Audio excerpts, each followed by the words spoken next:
دین کے اندر دو چیزیں بڑی اہم ہیں، اللہ کا در اور اللہ کا ڈر۔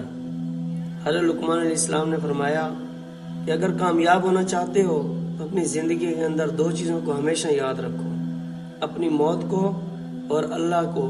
جس کی زندگی میں یہ دو چیزیں ہوں گی، ہمیشہ جو بھی کام کرو بس یہ سوچ کر کہ میں نے مرنا بھی ہے اور میں نے اللہ کے سامنے پیش بھی ہونا ہے۔ یہ جس کی زندگی کے اندر آگے دو چیزیں، خدا کی قسم وہ انسان ناکام نہ دنیا میں ہو سکتا ہے اور نہ وہ ناکام ہوگا آخرت کے اندر، بلکہ دنیا آخرت کے اندر کامیاب ہوگا۔ اس لیے تو حضرت علی رضی اللہ تعالیٰ عنہ فرمایا کرتے تھے کہ اللہ نے سر ایک دیا، اللہ نے در بھی ایک دیا۔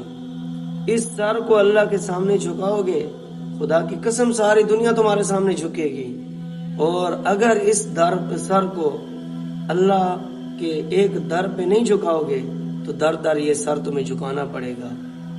اور فرمایا کہ جو بندہ اللہ سے ڈرتا ہے، حضرت علی فرماتے ہیں جو بندہ اللہ سے ڈرتا ہے ساری دنیا اس سے ڈرتی ہے، اور جو بندہ اللہ سے نہیں نہ ڈرتا پھر ساری دنیا اس کو ڈراتی ہے۔